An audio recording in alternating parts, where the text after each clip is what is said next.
cot A minus cos A by cot A plus cos A equal to cosecant A minus 1 by cosecant A plus 1 அப்படின்னு prove பண்ண சொல்லியிருக்காங்க. இப்போ cosecant A அப்படின்னு நம்ம கொண்டு வரணும்னா இதுக்கு முன்னாடி டேர்மு 1 by sin Aவாக இருக்கணும். அப்போ தான் அது cosecant A ஆக முடியும். ஓகே, கொடுத்துருக்கிற வேல்யூ வச்சு நம்ம பார்க்கலாம். இப்போ இங்கே 1 இருக்குது அப்படின்னா சம் வேல்யூஸ் வந்து கேன்சல் ஆகிருக்கணும்.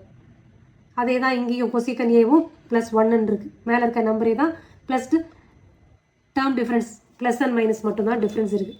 ஓகே, எப்படி கொண்டுட்டு வரதுன்றதை பார்க்கலாம். ஸோ 1 டிவைடட் பை sin ஏன்னு இருக்கணும்.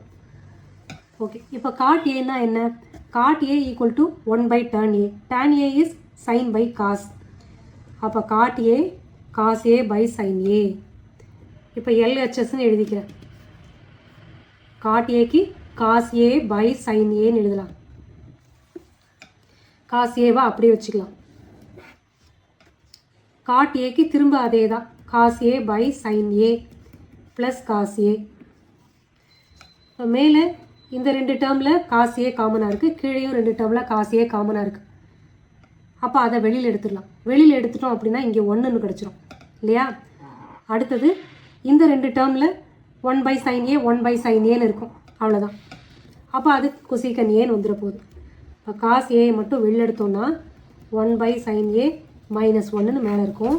கீழே cos Aன்னு போட்டால் 1 பை sin A ப்ளஸ் 1ன்னு இருக்கும்.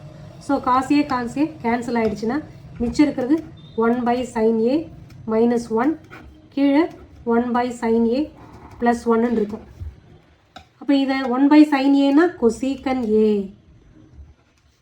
Minus 1 divided by cosecant A plus 1 prove பண்ணிட்டோமா? This is equal to RHS. So proof உள்ள ப்ராப்ளம்லாம் ரைட் ஹேண்ட் சைடில் எப்படி ஆன்சர் வருது அப்படின்றத பார்த்துட்டு தான் எந்த டேர்மை மாற்றினா ரைட் ஹேண்ட் சைடில் இருக்க டேர்ம் வருது அப்படின்றத பார்த்து மூவ் பண்ணணும்.